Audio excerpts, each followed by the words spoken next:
예, 오늘 시편 110편을 함께 보시겠습니다. 구약성경 시편 110편이고요. 비교할 수 없는 메시아라는 제목으로 오늘 말씀을 나누려고 합니다. 시편 110편 비교할 수 없는 메시아입니다. 전체 본문이 그렇게 길지 않아서요.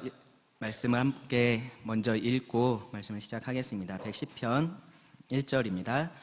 다윗의 시. 여호와께서 내 주에게 말씀하시기를 내가 너의 원수들로 너의 발판이 되게 하기까지 너는 내 오른쪽에 앉아 있으라 하셨도다. 여호와께서 시온에서부터 주의 권능의 규를 내보내시리니 주의 원수들 중에서 다스리소서. 주의 권능의 날에 주의 백성이 거룩한 옷을 입고 즐거이 헌신하니 새벽 이슬 같은 주의 청년들이 주께 나오는도다. 여호와는 맹세하고 변하지 아니하시리라. 이르시기를 너는 멜기세덱의 서열을 따라 영원한 제사장이라 하셨도다. 주의 오른쪽에 계신 주께서 그의 노하시는 날에 왕들을 쳐서 깨뜨리실 것이라. 문 나라를 심판하여 시체로 가득하게 하시고 여러 나라의 머리를 쳐서 깨뜨리시며 길가의 시냇물을 마심으로 그의 머리를 드시리로다. 네, 누구나 살면서 이렇게 영웅이 필요하다라고 생각하는 순간들이 있습니다. 그래서 이렇게 히어로물이 유행하기도 하는 것 같은데요. 물에 빠지거나 불이 난 건물에 갇혀 있을 때, 근데 거기서 내가 어떻게 할 수가 없을 때, 그럴 겁니다. 그럴 때 소방관 혹은 구조대원이 영웅이 될 수 있을 겁니다. 어떤 질병 때문에 삶이 무너져 있을 때가 있습니다. 거기서 내가 어떻게 헤어나가지 못할 때는요, 의사가 나의 영웅이 되어줄 수 있습니다. 경제적인 빈곤으로 어려움을 겪을 때 그러한 재정적인 도움을 주는 사람이 영웅으로서 기대될 겁니다. 삶에 어떤 고민이 계속되고 그래서 답답함을 느낄 때는요, 그런 고민을 들어주고 또 해결해 줄 수 있는 그런 사람이 영웅입니다. 그래서 그런 사람을 우리가 기대할 수 있습니다. 그래서 이 영웅이라는 말을요, 좀 정의를 해보자면 이렇게 할 수 있을 것 같습니다. 나에게 반드시 필요한데 내가 할 수는 없는 그러한 일을 나를 대신해서 해줄 수 있는 사람, 그런 사람이 영웅일 겁니다. 대부분은요, 자기가 어떠한 어려움을 겪을 때, 공고한 상황에 있을 때 이런 영웅을 기대하게 됩니다. 이스라엘의 역사를 가만히 생각을 해보시면요, 항상 필요할 때마다 그 이스라엘 나라가 민족이 필요할 때마다 이런 영웅이 등장했다라는 것을 우리가 생각해 볼 수 있습니다. 가나안 땅의 기근으로 인해서 그 야곱의 가족, 이스라엘 가족이죠. 그 이스라엘 가족이 고생할 때 누가 영웅이 됐었을까요? 요셉이죠. 그렇죠. 요셉이 영웅이었습니다. 이스라엘이 그 애굽 땅에서 종살이하면서 신음할 때는요, 누가 영웅이었죠? 네, 모세가 영웅으로 등장을 했었습니다. 이스라엘이 다시 그 가나안 땅을 정복할 때는 여호수아가 영웅이었습니다. 사사들도요, 그 상황에 따라서 그 당시에 영웅들이었다라고 우리가 말을 할 수 있습니다. 다윗과 솔로몬, 그리고 그 이후에 일어났었던 유다의 선한 왕들, 그들도 영웅들이었다라고 말을 할 수 있습니다. 포로로 잡혀갔다가 귀환했었던 그때에는 수룹바벨과 에스라, 느헤미야 같은 사람들이 이스라엘의 영웅들이었습니다. 그들을 통해서 그들은 구원을 경험할 수 있었던 겁니다. 그런데 그 후로도요, 이스라엘은 어떠한 암흑기를 겪었습니다. 귀환한 이후에 이스라엘은요, 하나님의 나라로서 완전히 자신들이 회복될 것이다라는 그런 기대를 가지고 있었는데, 그런 기대가 사실은 현실로 그들에게 나타나지 않았습니다. 다니엘이 예언을 했었던 것처럼 헬라라는 대국, 그리고 로마라는 대국이 일어났고요, 그들의 지배 아래서 그들은 살아갈 수밖에 없었습니다. 이전처럼 그들을 구원해줄 영웅을 필요로 했었던 그러한 때였는데요, 하나님은 그 시간에 침묵하셨습니다. 그래서 그 기간을 한 400년 정도 되는 그 기간을요, 하나님의 침묵기 혹은 암흑기라고 부르기도 하고요, 신구약의 중간에 있다라고 해서 중간기라고 그렇게 부르기도 합니다.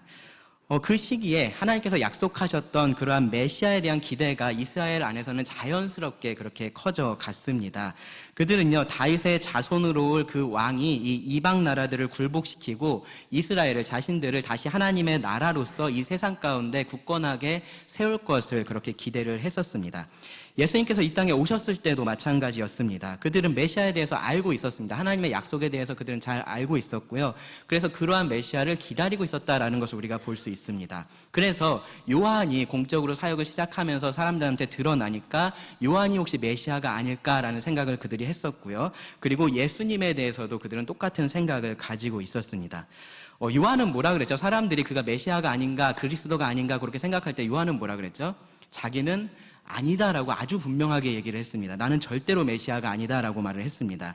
그런데 예수님은 그렇게 말씀하지 않으셨어요. 그렇죠? 예수님은 그렇게 하지 않으셨습니다. 예수님이 메시아이신 것이 맞았기 때문입니다.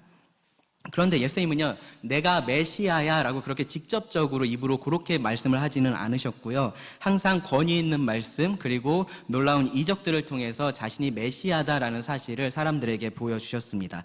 예수님은 하나님의 성품을 사람들에게 보여주셨고요. 하나님의 구원을 그들에게 나타내셨던 겁니다. 그리고 그것들을 통해서 예수님이 메시아다라는 사실을 깨닫고 믿고 영접했던 사람들이 있었습니다. 그런데 대부분의 사람들은요, 그런 예수님을 보면서 계속해서 의문을 가지고 있었습니다. 뭔가 메시아인 것 같은데, 저 사람에게 뭔가 특별한 것이 있는 것 같은데, 그런데 뭔가 또 아닌 것 같은 그런 생각이 항상 있었던 겁니다. 뭐 때문에 그랬냐 하면요, 예수님께서 하시는 말씀이나 예수님께서 행하시는 이적들, 그러한 데 어떠한 문제가 있었다라기보다는 그들이 기대하고 있었던, 메시아가 해줄 거라고 생각하고 있었던 그러한 일들을 할 기미가 예수님에게 있어서 전혀 보이지 않아서 그랬었습니다. 예수님은 사람들을 모으려고 하지 않으셨어요. 오히려 사람들이 모여 있으면 그곳을 피하기도 하셨습니다. 사람들을 모아서 로마를 대적해야 되는데, 그러려면은 군사를 훈련하고 그러한 일들을 해야 될 텐데, 예수님은 그러한 일들을 전혀 하지 않으셨습니다. 뭐 말이라도 하신 적이 없습니다. 요한은요, 세례 요한은 이 헤롯의 죄를 지적한 적이 있어요. 그렇죠? 그러한 것들이 있습니다. 근데 예수님은 딱히 그러한 말도 하지 않으셨습니다. 그러다가 예수님께서 예루살렘에 들어가시는데 나귀를 타고 예루살렘에 들어가셨던 적이 있습니다. 그 모습을 보고서 사람들이 마침내 이 예수라는 사람이 메시아로서 이제 뭔가를 하려나 보다라는 생각을 했었습니다. 왜 그러냐면요, 정확히 그 모습이 선지자 스가랴가 이 메시아에 대해서 예언을 했었던 모습하고 같았기 때문에 그렇습니다. 스가랴 9장 9절부터 10절을 보시면 이런 말씀이 있습니다. 한참 전에 메시아에 대해서 예언된 말씀입니다. 시온에 따라 크게 기뻐할지어다. 예루살렘에 따라 즐거이 부를지어다. 보라, 너의 왕이 너에게 임하시나니 그는 공의로우시며 구원을 베푸시며 겸손하셔서 나귀를 타시나니 나귀의 작은 것 곧 나귀 새끼니라. 내가 에브라임의 병거와 예루살렘의 말을 끊겠고 전쟁하는 활도 끊으리니 그가 이방 사람에게 화평을 전할 것이요 그의 통치는 바다에서 바다까지 이르고 유브라데 강에서 땅끝까지 이르리라. 온 세계에 편만한 그러한 메시아의 통치에 대해서 이 스가랴가 예언을 했었고요. 그리고 그 말씀 가운데 이렇게 나귀를 타는 모습이, 왕이 나귀를 타는 그런 특별한 모습이 예언에 기록이 되어 있었습니다. 그 모습을 예수님께서 보여주시니까 사람들이 드디어 이 예수, 우리가 메시아일지도 모른다라고 생각했던 이 예수가 드디어 뭔가를 하려는구나 라고 사람들이 생각을 했었던 겁니다. 이 스가랴서 뒤에 이어지는 말씀도 보시면요, 그 여호와께서 모든 원수들을 다 멸하시고 자기 백성을 구원하시는 그러한 내용들이 기록이 되어 있습니다.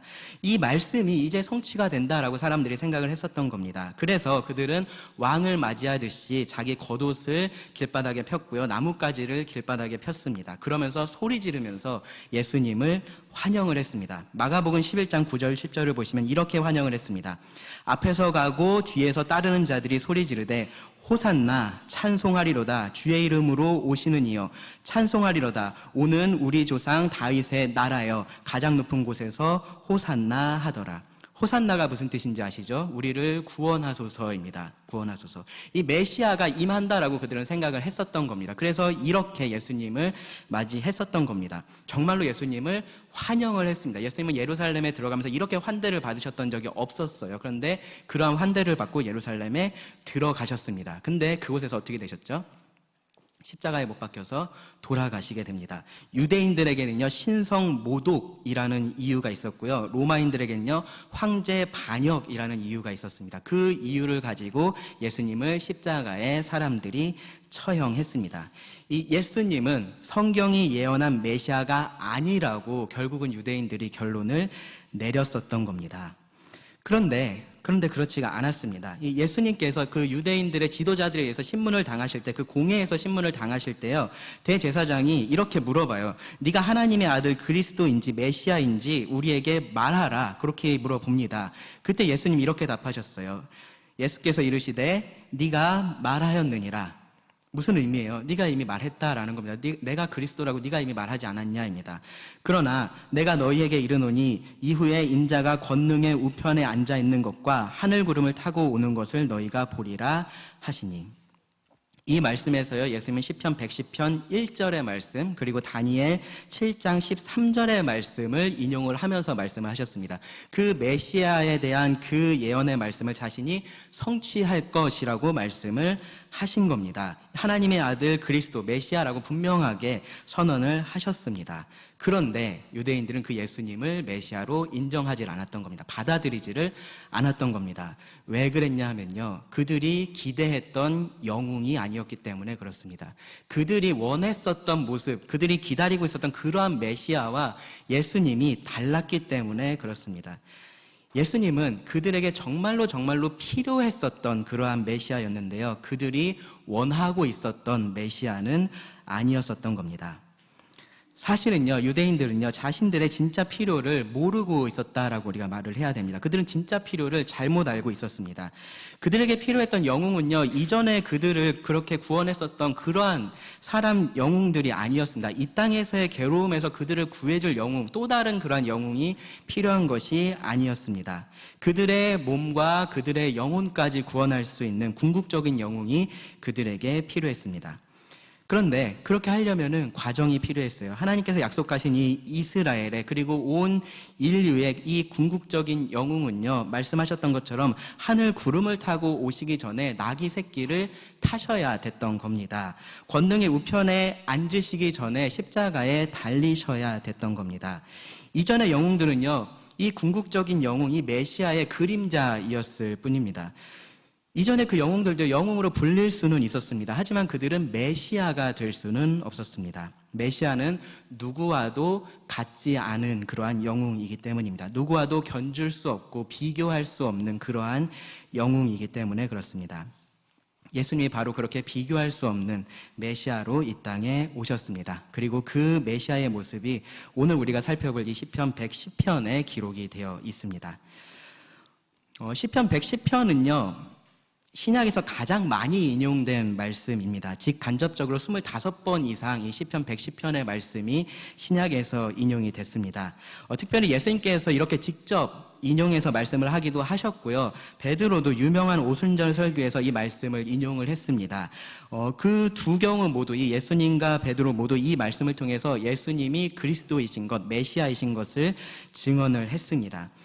그래서 시편 110편은요, 정말로 의심의 여지 없이 메시아 시편으로 우리가 봐야 됩니다. 다윗이 기록한 시편이에요. 다윗이 기록했지만 시편 22편 같은 경우도 우리가 메시아 시편으로 분류를 하는데 그 22편은요, 다윗의 경험이 그 배경에 있다라고 우리가 볼 수 있습니다. 그런데 시편 110편은 그렇지 않습니다. 전혀 이 안에서는요, 우리가 다윗의 어떤 경험을 찾아볼 수 없고요, 다른 어떤 사람, 어떤 인간 왕의 경험도 찾아볼 수 없습니다. 그래서 설교자 스펄전은 이 시편 110편에 대해서 이렇게 말을 했습니다. 이것은 오직 예수 그리스도에 대한 것이며 다윗은 조금도 이 시편의 주제가 아니다. 아주 단언해서 이야기를 한 겁니다. 이 시편 안에서는 다윗에 대한 그 어떤 것도 찾아볼 수 없다라는 거죠. 이것은요, 그 어떤 왕에게도 적용될 수 없는 내용이 기록되어 있기 때문에 그렇습니다. 부분적으로라도 적용할 수 없는 내용들입니다. 시편 110편은요, 그림자에 대해서 말을 하고 있지 않고요, 실체에 대해서 말을 하고 있습니다. 이 안에 어떤 메시아에 대한 예언적인 요소가 들어있는 것이 아니라 이 자체가 메시아에 대한 아주 직접적인 예언의 말씀입니다.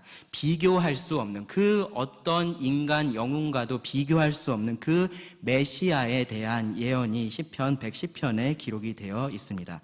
그리고 우리가 제대로 알아야 될, 우리가 섬겨야 될 그 메시아에 대한 예언이 이 말씀에 기록이 되어 있습니다. 그래서요, 2시간에 걸쳐서 이 시편 110편의 말씀을 통해서요, 우리가 믿는, 그리고 우리가 믿어야 할 그 예수님이 어떤 분이신지를 좀 살펴보기를 원합니다. 그리고 우리가 기대해야 할 영웅이 바로 이러한 예수님이다라는 것을 우리가 함께 확신을 가지기를 원합니다. 말씀을 보시면요, 크게 세 부분에서 시편 기자 다윗은 비교할 수 없는 메시아에 대해서 말을 하는데요. 1절에서 3절은요. 메시아가 비교할 수 없는 통치자다라는 사실을 말을 합니다. 메시아가 비교할 수 없는 통치자다라는 사실을 1절부터 3절에서 말을 하고요. 그리고 4절에서는 메시아가 비교할 수 없는 중보자라는 사실을 말을 합니다. 그리고 5절부터 7절 마지막 절에서는요. 메시아가 비교할 수 없는 심판자라는 사실을 말을 합니다. 그렇게 세 부분으로 나눠서 이 말씀을 살펴볼 텐데요. 오늘은 그 중에서 첫 번째, 메시아가 비교할 수 없는 통치자라는 사실을 함께 살펴보기를 원합니다. 1절 말씀을 먼저 다시 한번 보시면요. 여호와께서 내 주에게 말씀하시기를 내가 너의 원수들로 너의 발판이 되게 하기까지 너는 내 오른쪽에 앉아 있으라 하셨도다 라고 말씀을 합니다. 여기 보시면 여호와께서 내 주에게 말씀하시기를 뭐뭐뭐라 하셨도다 라고 그렇게 되어 있어요. 이것을 아주 문자적으로 번역을 하면은 내 주를 향한 여호와의 선포 그렇게 되어 있습니다. 그러니까 이것은 말씀하시기를 뭐뭐 하셨도다 라고 풀어서 써놨는데 사실은 그것이 하나의 선포라는 겁니다. 내 주를 향한 여호와의 선포. 단순히 어떤 말을 한 것이 아니라요. 하나님의 계시가 지금 이 저자를 통해서 주어졌다라는 것을 강조를 하는 겁니다. 이어지는 내용들을 보면요. 그리고 이것이 어떠한 사람에게 적용이 될 수 있다라고 우리가 가정을 하고서 생각을 하면요. 그나마 가능한 상황은 뭐냐 하면은 이 다윗에 대한 계시를 다윗의 선지자 중에 누군가가 전달하고 있는 상황 정도로 우리가 생각을 할 수 있습니다. 그러니까 여호와께서 내 주 다윗에게 이렇게 말씀하셨다라고 하면서 선지자가 와서 말을 했다라고 우리가 이해를 할 수 있는 거죠. 그런데 문제는 뭐냐면 이 시의 표제에 뭐라고 되어 있습니까? 다윗의 시라고 되어 있습니다. 다윗의 시. 다윗이 기록한 시라고 성경이 말을 하고 있습니다. 그래서 이제 어떤 사람들은 이것이 다윗의 시라는 이 말이 다윗이 기록한 다윗의 시라는 의미가 아니라 다윗에 대해서 누군가가 기록한 누군가의 시라고 그렇게 이해를 하는 경우도 있습니다. 그러니까 다윗의 저작권에 대해서 말을 하고 있는 것이 아니라는 거죠. 이것이 그냥 다윗에 대한 얘기다라고 그렇게 보는 겁니다. 표현 자체만 놓고 보면 그렇게 볼 수 있는 여지가 있기는 합니다. 그런데 그러한 여지를 사라지게 만드는 것이 뭐냐 하면은 예수님이에요. 예수님께서 이 시편의 말씀을 인용하셔서 분명하게 말씀을 하셨습니다. 십자가를 앞두시고요. 예수님께서 아까 말씀드렸던 것처럼 그 예루살렘으로 들어가셨습니다. 그리고 성전에 가셨습니다. 성전에 매일매일 가셨었는데요. 성전에 계실 때 바리새인들, 사두개인들, 율법사들 그런 사람들이 계속해서 예수님을 찾아왔습니다. 예수님을 고소할 거리를 찾으려고 예수님을 찾아와서 어려운 질문들을 했습니다. 가이사에게 세금을 바치는 것이 옳습니까? 라는 질문을 했었고요. 7 형제와 모두 결혼한 여자가 있다면 부활의 때에는 도대체 이 여자는 누구의 아내가 되겠습니까? 라는 질문을 사두개인들이 했었습니다. 율법 중에 가장 큰 계명은 뭡니까? 라는 질문을 했었던 율법사도 있었습니다. 이 모든 것들에 대해서 예수님께서 아주 지혜롭게 답변을 하셨었죠. 그렇죠? 가이사의 것은 가이사에게, 하나님의 것은 하나님에게 바쳐라 라고 말씀하셨었고요. 부활의 때에는 천사들과 같아서 결혼하지 않는다라고 그렇게 말씀도 하셨었습니다. 율법의 가장 큰 계명, 하나님을 사랑하는 것이라고 예수님 분명한 답을 주셨습니다. 아주 지혜롭게 답변을 하셨습니다. 그러고 나서요, 예수님이 그들에게 이렇게 물어보셨습니다. 마태복음 22장 42절을 보시면 너희는 그리스도에 대하여, 메시아에 대하여 어떻게 생각하느냐? 누구의 자손이냐? 그렇게 물어봤습니다. 바리새인들이 뭐라고 대답했을까요? 다윗의 자손이요. 그렇죠? 다윗의 자손이라고 그렇게 아무런 고민도 없이 바로 42절에서 답변을 했습니다. 43절로 넘어가지도 않았어요. 왜냐하면요, 그만큼 쉬운 질문이었던 겁니다. 전혀 어렵지 않은 질문이었던 겁니다. 사무엘 하에 보시면 하나님께서 다윗에게 직접 언약을 주셨고요. 그리고 그러한 언약이 시편에서 확증이 되는 것을 우리가 구약에서 볼 수 있습니다. 이사야 선지자도요, 이새의 뿌리에서 한 싹이 나서 만민의 기치로 서고 열방이 그에게로 돌아올 것에 대해서, 이 메시아가 이새의 뿌리, 다윗의 아버지죠, 이새의 뿌리에서 나오게 될 것에 대해서 말을 했고요. 이사야 11장 10절입니다. 그리고 예레미야 선지자도 여호와께서 다윗에게 한 의로운 가지를 일으키셔서 그가 왕이 되어 세상의 정의와 공의를 행하고 유다와 이스라엘을 구원하실 것이다 라고 그러한 예언을 분명하게 했습니다. 예레미야 23장 5절 6절에 나와 있습니다. 그러니까 유대인들에게 있어서 이 메시아가 그리스도가 누구의 자손이냐라는 이 질문은 사실 생각할 가치도 없는 질문이에요. 당연히 다윗의 자손입니다. 그래서 예수님께서 이 땅에 계실 때 예수님께 도움을 청했었던 그 사람들이 예수님에게 대해서 다윗의 자손이여 라고 부르면서 나를 좀 도와주십시오 라고 했었던 것을 우리가 볼 수 있습니다. 예수님께서 나귀를 타고 예루살렘으로 들어오실 때도요, 사람들은 호산나 다윗의 자손이여 라고 하면서 예수님을 환호하고 환영을 했었습니다. 이 다윗의 자손이라는 이 표현 자체가 메시아, 그리스도에 대한 그냥 다른 표현 정도로 이해가 될 만큼 당시 유대인들에게 있어서는 너무나 상식적인 그러한 일이었던 겁니다. 바리새인들 입장에서는요, 자기들은 정말로 어려운 질문을 던졌는데 이렇게 너무 쉬운 질문을 던지는 예수님이 좀 가소롭게 그 정도밖에 못해? 라는 생각을 했을지도 몰라요. 그런데 그 다음에 예수님께서 질문을 하시고요, 그것에 대해서 그들은 한마디도 대답을 못했습니다. 마태복음 22장 43절 45절을 보시면 이르시되 그러면 메시아가 다윗의 자손이면입니다. 그러면 다윗이 성령에 감동되어 어찌 그리스도를 주라 칭하여 말하되 주께서 내 주께 이르시되 내가 너의 원수를 너의 발 아래 둘 때까지 내 우편에 앉아 있으라 하셨도다 하였느냐.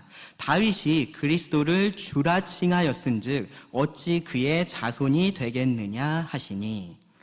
네, 시편 110편 1절의 말씀을 지금 인용하셨습니다. 그러면서 이 말씀이 다윗이 성령에 감동되어 기록한 것이다 라고 아주 분명하게 말씀을 하셨습니다. 이 말씀은 다윗이 그가 주라고 불러야 되는 그 다른 대상에 대해서 기록한 말씀이다 라고 예수님께서 확언을 해 주신 겁니다. 예수님이 바로 그 다윗의 주이신 겁니다. 이 시편이 메시아에 대한 예언이다라는 것을 예수님께서 확언을 해 주신 겁니다. 이것에 대해서는 메시아가 다윗의 자손으로 올 것이고, 그리고 이 시편이 다윗이 기록한 것이다라는 이 사실에 대해서는요, 바리새인들도 똑같은 생각을 가지고 있었습니다. 그래서 이 부분에 대해서 예수님 논쟁하지 않으세요. 굳이 이러이러하니까 이런 거야 그런 얘기를 하지 않으십니다. 다만 그러한 똑같은 동의 위에, 전제 위에 진짜 질문을 던지신 겁니다. 그리스도가 다윗의 자손이면 도대체 왜 시편 110편의 저자인 이 다윗은 그리스도를, 메시아를 주라고 불렀느냐라는 겁니다. 이 주라는 표현, 특히나 다윗은 뭐라 그랬어요? 나의 주라고 했잖아요. 나의 주. 이 표현은 다윗이라는 왕이 자기 자손에게 쓸 수 있는 표현이 아니기 때문에 지금 이러한 질문을 하고 계시는 겁니다. 그렇게 쓸 수 있는 표현이 아닌데 왜 다윗이 그렇게 했느냐라는 겁니다. 이 질문에 대해서요, 누구도 능히 대답하지 못했다라고 성경은 기록을 합니다. 자, 예수님은 메시아는 다윗의 자손이 아니라고 지금 말씀을 하고 계시는 걸까요? 다윗이 주라고 불렀으니까 다윗의 자손이 아니야라고 말씀을 하고 계신 걸까요? 그렇진 않습니다. 메시아가 다윗의 자손으로 올 것에 대해서 성경은 너무나 확실하게 말씀을 하고 있습니다. 예수님께서 그 사실을 부인하신 것이 아닙니다. 다만 지금 무슨 말씀을 하고 계시는 거냐 하면요, 그게 전부가 아니라고 말씀을 하시는 겁니다. 메시아는 다윗의 자손으로만 올 것이 아니다라고 얘기를 하시는 겁니다. 다윗의 자손일 뿐만 아니라 다윗의 주이기도 해야 한다라는 말씀을 하시는 겁니다. 그리고 그 사실을 시편 110편 1편이 증명을 한다라고 말씀을 하시는 겁니다. 다윗의 자손은요, 사실 정말로 많이 있었습니다. 다윗의 자손으로서 이스라엘의 영웅이 되었던 사람들 많이 있었습니다. 그런데 그들은 메시아가 아니었던 거예요. 왜냐하면 그들은 다윗의 주가 될 수 없기 때문입니다. 다윗의 주의 통치에 대해서요, 하나님께서 이렇게 말씀을 하셨어요. 다시 한번 시편 110편 1절을 보시면요, 여호와께서 내 주에게 말씀하시기를 내가 너의 원수들로 너의 발판이 되게 하기까지 너는 내 오른쪽에 앉아 있으라 하셨도다. 여호와 하나님께서 그의 원수들을, 이 메시아의 원수들을 그의 발판이 되게 하실 것이다 라고 말씀을 합니다. 완전한 승리를 의미를 합니다. 여호수아 10장을 보면요, 거기서 이 여호수아가 아모리 왕들을 사로잡고 나서 그 지휘관들에게 나오라 그래요. 그러고 나서 뭐라고 얘기하냐면요, 이 왕들의 목을 발로 밟아라 라고 이야기를 합니다. 뭔가 좀 잔인해 보이죠, 그렇죠? 근데 이런 장면이 뭐냐 하면요, 완전한 원수에게서의 완전한 승리를 보여주는 그러한 장면입니다. 승리의 승리의 선포를 말하는 장면이에요. 실제로 그렇게 합니다. 실제로 그러한 일들을 그 당시에 했었던 겁니다. 그런데 그 이후에는요, 단순히 이러한 완전한 승리에 대한 표현으로서 이러한 표현들이 사용이 됐습니다. 내 원수들로 내 발판이 되게 하는 것, 완전히 원수에게 승리하게 하는 것, 그것을 의미했다라는 거죠. 여호와께서 메시아에게 그러한 승리를 주실 날이 있을 것에 대해서 말씀을 하는 겁니다. 그때가 될 때까지예요. 그때가 되기 전까지 뭐냐면은 메시아 너는 내 오른쪽에 앉아 있으라 라고 하나님께서 메시아에게 말씀을 하셨다라는 거예요. 앞서서 시편 109편에서 이 오른편에 서는 것에 대한 말씀을 제가 드렸었어요. 그 자리는요, 무슨 자리였냐면요, 재판의 자리였습니다. 재판의 자리에서 오른편에 서서 내 편이 되어주는 것, 나를 위해서 변호해 주는 것, 그런 의미라고 말씀을 드렸었어요. 여기서는 지금 그런 재판의 자리가 아닙니다. 무슨 자리냐면요, 왕궁입니다. 왕궁.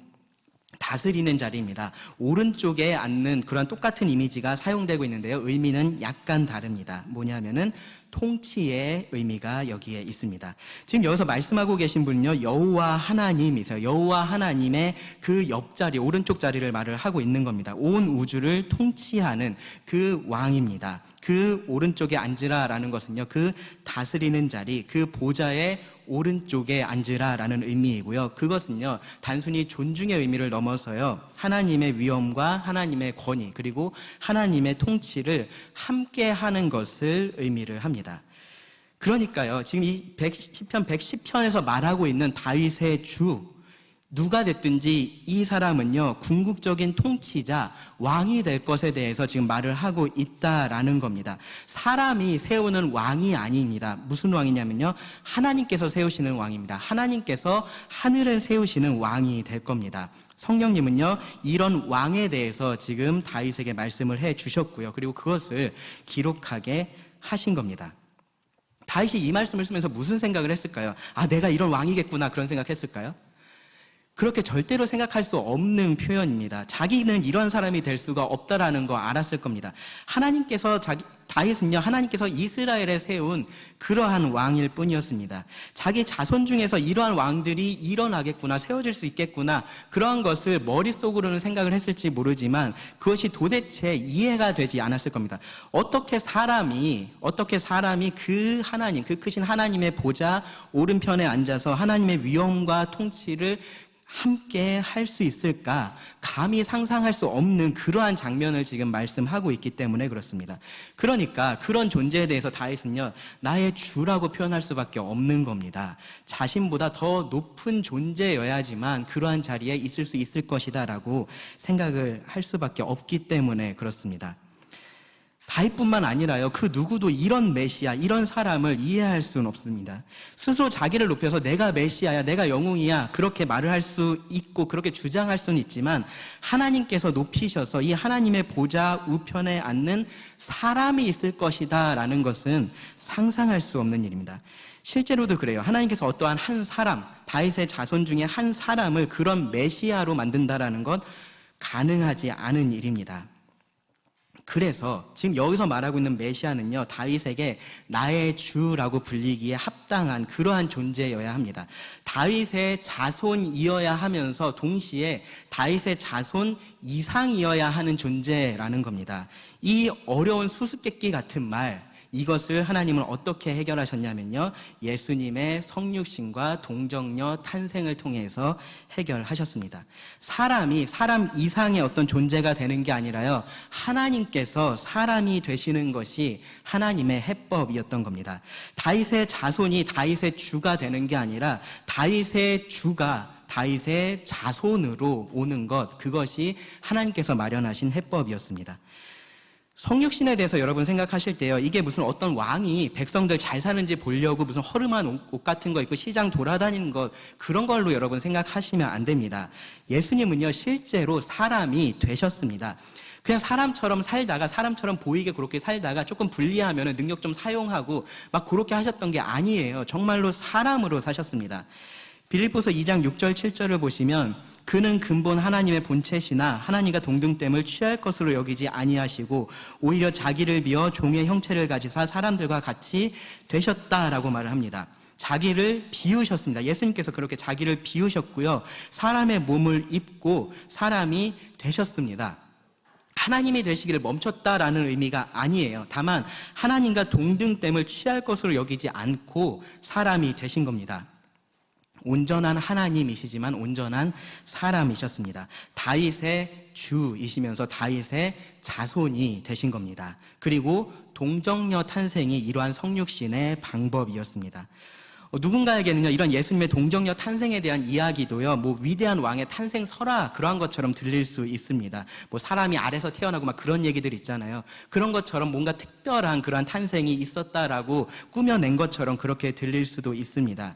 그런데 그렇지 않습니다. 왜 그러냐면요, 이것은 예수님이 태어나고 나서 만들어진 이야기가 아니어서 그래요. 이미 예수님께서 태어나시기 한참 전에 이사야 선지자가 예언을 합니다. 이사야 7장 14절을 보시면요, 그러므로 주께서 친히 징조를 너희에게 주실 것이라. 보라, 처녀가 잉태하여 아들을 낳을 것이요 그의 이름을 임마누엘이라 하리라. 동정녀 탄생은요, 단순히 예수님의 탄생에 어떤 신비감을 주려고 꾸며낸 얘기가, 나중에 꾸며낸 얘기가 아니라는 거예요. 예수님은 그렇게 태어나셔야만 했습니다. 여자의 몸에서 태어남으로써 온전한 사람이 되셔야만 했습니다. 그런데 죄인으로 태어나서는 안 됐기 때문에 자연적인 잉태가 아니라 초자연적인 잉태가 필요했었던 겁니다. 그것이 바로 동정녀 탄생의 의미입니다. 결혼하지 않았던, 즉 남자하고 어떠한 관계도 가져보지 않았던 마리아에게 천사가 나타나서 말했습니다. 보라, 네가 잉태하여 아들을 낳으리니 그 이름을 예수라 하라. 그가 큰 자가 되고 지극히 높으신 이의 아들이라 일컬어질 것이요 주 하나님께서 그 조상 다윗의 왕위를 그에게 주시리니 영원히 야곱의 집을 왕으로 다스리실 것이며 그 나라가 무궁하리라. 구약에 약속된 그 메시아가 지금 태어날 것에 대해서 말씀을 하고 있습니다. 그 메시아에 대해서 사용됐던 그 표현들이 여기서 그대로 다 나오고 있습니다. 마리아를 통해서 태어날 것이다 라고 천사가 말을 해줘요. 그러니까 마리아가 물어보죠. 나는 남자를 알지 못하는데 이런 일들이 어떻게 가능합니까? 천사의 대답은 이랬습니다. 천사가 대답하여 이르되 성령이 너에게 임하시고 지극히 높으신 이의 능력이 너를 덮으시리니 이러므로 나실 바 거룩한 이는 하나님의 아들이라 일컬어지리라. 마리아는요, 자연적인 잉태가 아니라요, 성령님의 능력으로 초자연적인 잉태를 하게 될 거고요. 그리고 그렇게 태어난 아이는 거룩한 이가 될 거다. 즉 죄가 없는 이가 될 것이다 라고 말을 해 준 겁니다. 그리고 천사는요, 하나님의 모든 말씀은 능하지 못하심이 없느니라 라고 하면서 이 마리아에게 확신을 주었습니다. 그렇게 이 다윗의 주이신 예수님께서 다윗의 자손이었던 그 요셉과 정혼한 이 마리아를 통해서 이 땅 가운데 다윗의 자손으로 태어나셨던 겁니다. 그렇게 해서 시편 110편 1절의 말씀을 이루셨습니다. 그렇게 예수님께서 이 땅에 오셨습니다. 그럼 그 예수님 지금 어디 계실까요? 히브리서 1장 3절에 보면 이렇게 말씀합니다. 이는 하나님의 영광의 광채시오 그 본체의 형상이시라. 그의 능력의 말씀으로 만물을 붙드시며 죄를 정결하게 하는 일을 하시고, 이것이 예수님께서 이 땅에 오셔서 하신 일입니다. 죄를 정결하게 하는 일을 하시고 높은 곳에 계신 지극히 크신 이의 우편에 앉으셨느니라. 10장 12절에서도요. 오직 그리스도는 죄를 위하여 한 영원한 제사를 드리시고 하나님 우편에 앉으사.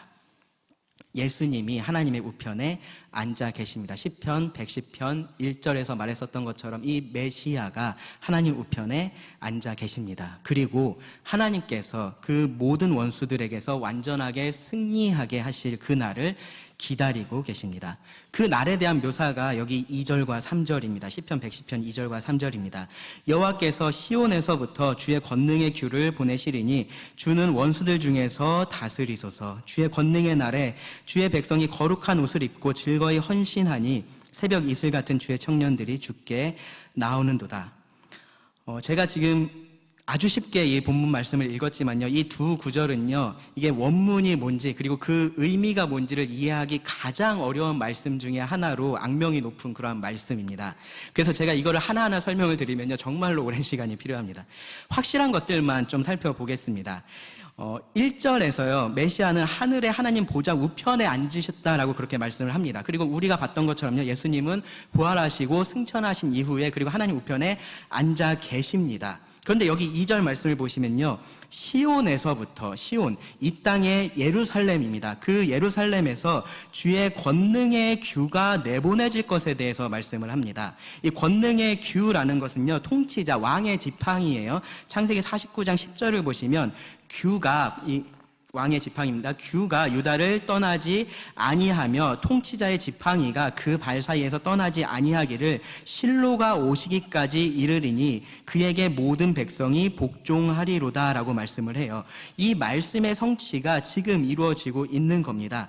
하늘에 계시던 그 메시아께서 이 땅에 그 권능을 나타내실 때가 올 거라는 거예요. 그리고 그때에 이 원수들을 완전히 다스리게 될 겁니다. 하늘에서의 통치가 아니라요, 이 땅에서의 통치입니다. 예수님께서 지금 다스리고 계신가요? 라고 물어보면은 여러분 다 네 라고 대답을 하실 겁니다. 그렇죠? 그런데 그 통치와는 다른 통치, 이 땅에서의 직접적인 통치가 이루어질 날이 오게 된다라는 거예요. 그리고 이어지는 말씀에서는요, 이 3절 말씀에서는 그때가 되면요, 그때에 즐거이 헌신하는 그 메시아의 백성들이 있을 것에 대해서 말씀을 합니다.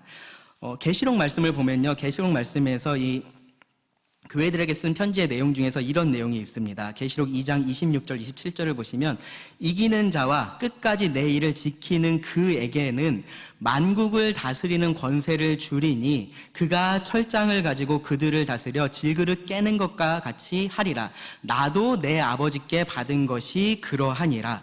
예수님께서 아버지께 받은 그러한 권세를 이들에게 동일하게 주시겠다라고 말씀을 하시는 거예요. 이 메시아의 백성에게 그렇게 주겠다라고 말씀을 하시는 겁니다. 그래서 함께 통치할 것에 대해서 말씀을 하시는 겁니다. 메시아의 백성들은요, 여기 보시면은 거룩하고 즐거이 헌신하는 자들이라고 되어 있습니다. 그 메시아를 사랑하는 사람들입니다. 메시아를 정말로 그 마음으로부터 섬기는 그러한 사람들입니다.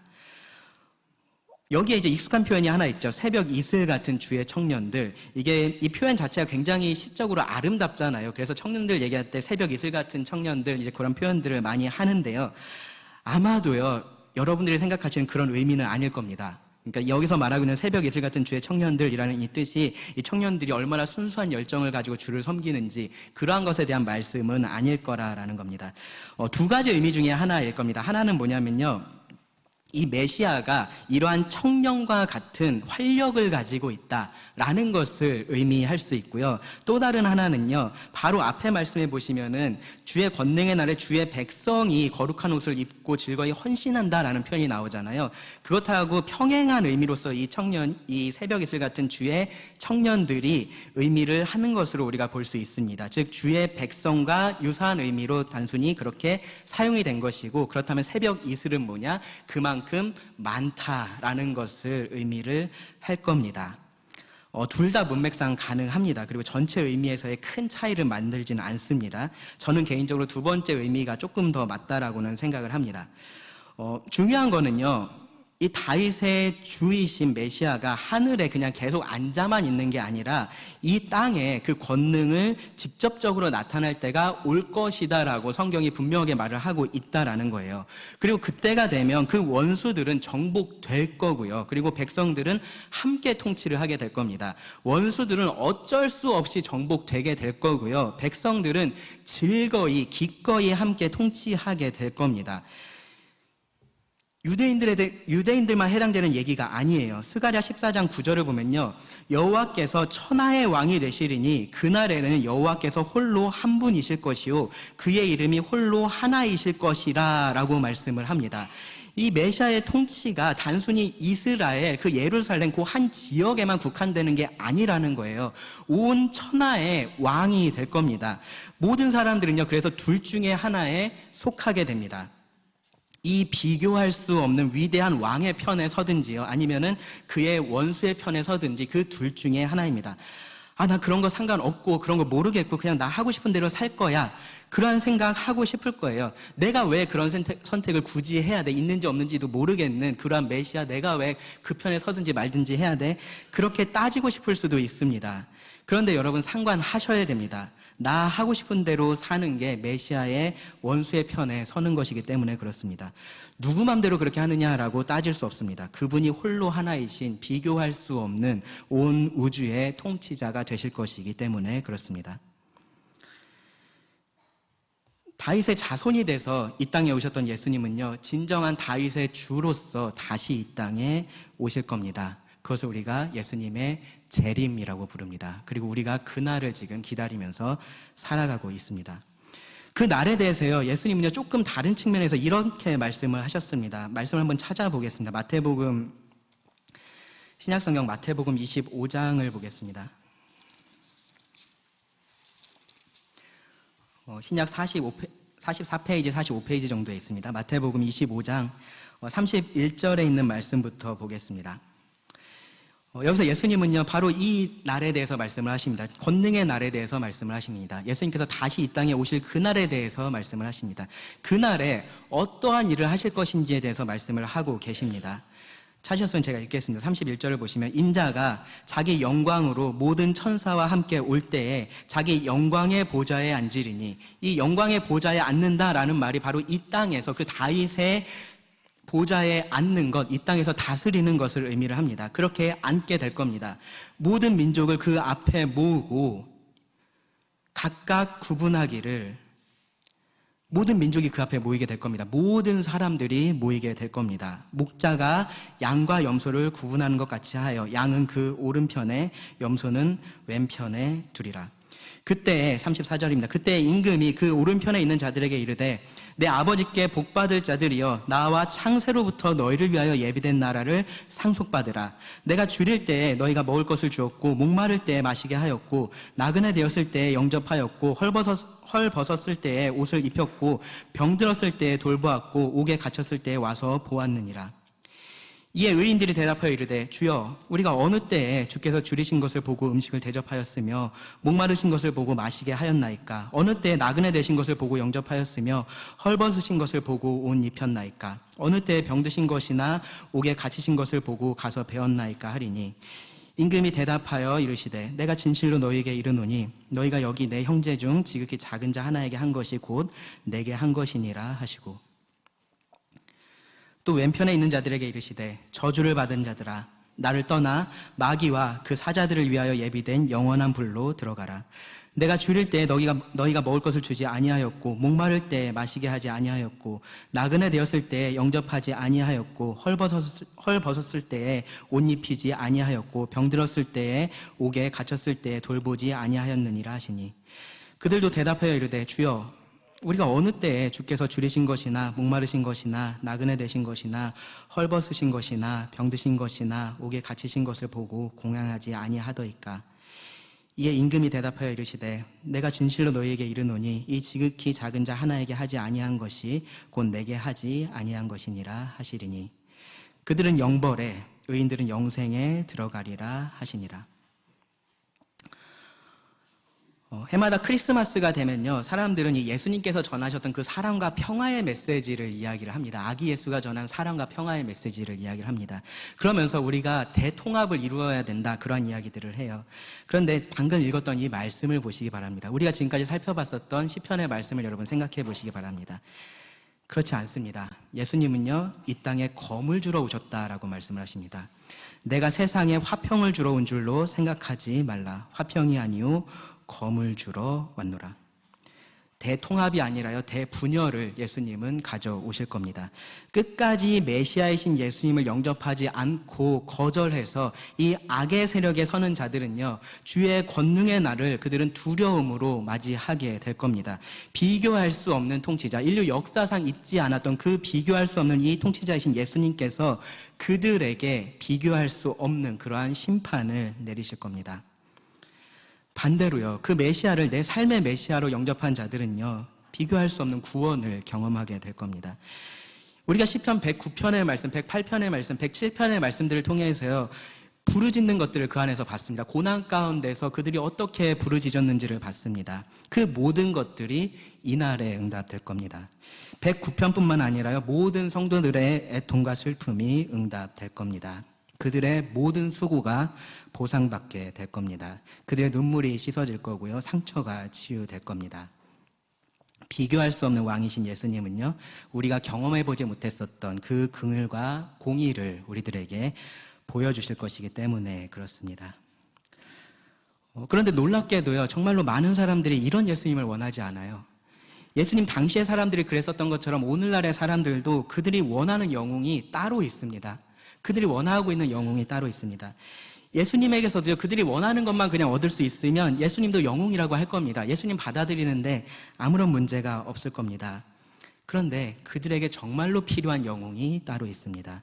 그들에게 정말로 필요한 영웅은요, 바로 이 비교할 수 없는 통치자이신 예수 그리스도이십니다. 내 삶의 일부를 그냥 고쳐주는 게 아니라요, 내 삶 전부를 변화시키는 그 예수님이 모든 사람에게 필요한 겁니다.